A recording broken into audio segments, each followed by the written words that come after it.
Think how God can use you in the name that you've been given. Can you be somebody that'll be in a missionary book someday?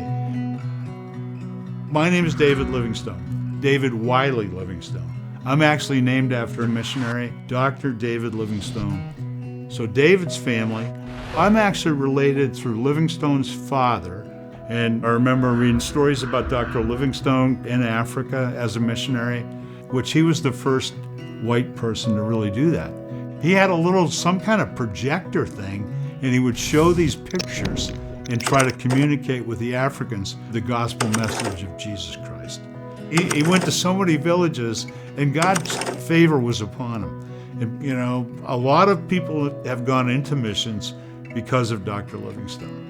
And in Africa, it's part of the school curriculum. And I thought, wow, wouldn't that be great to be a missionary someday and go to Africa? So in 2002, we had a really wonderful opportunity to see Zimbabwe and Zambia because they were areas that Dr. Livingstone was very well known. Actually, the town on the Zambia side is actually called Livingstone. So we were seeing amazing things happen. We were doing outreach meetings. We were showing the Jesus film and seeing people coming to Christ in droves, like I'd never seen before. And partly because of my name. We kept going. We met the president of Zambia. And when he came to me, I said, my name was David Livingstone and I was a missionary. And he rocked back, and he told me to go to Chitambo Mission. And when Dr. Livingstone died, he died on his knees praying in Zambia. And that's where it's called Chitambo Mission. They cut his heart out. That's what he wanted them to do, because Livingstone had such a heart for Africa that he wanted his heart to remain there. So there was a village right near Victoria Falls, and we had some time off. We were looking around. So I see a kid with a WWJD bracelet on. So I said, "Oh, are you a Christian?" And he told me he was. So when I told him my name, he says, "You have to meet our chief. Our chief would love to meet you." So, when I was there with him in the village, in his throne room was a thatched hut and a beautifully carved throne, wonderful African fabric.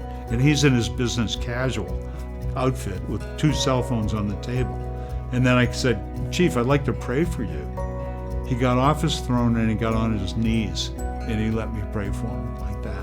That he would be a godly leader, that he would influence his village, and he gave his life to Christ. So it was really pretty special how God orchestrated these things, that my name opened up the doors, the legacy of that, and being able to be a witness for Christ. They said, this is the same way that Dr. Livingstone walked in when he came into this village.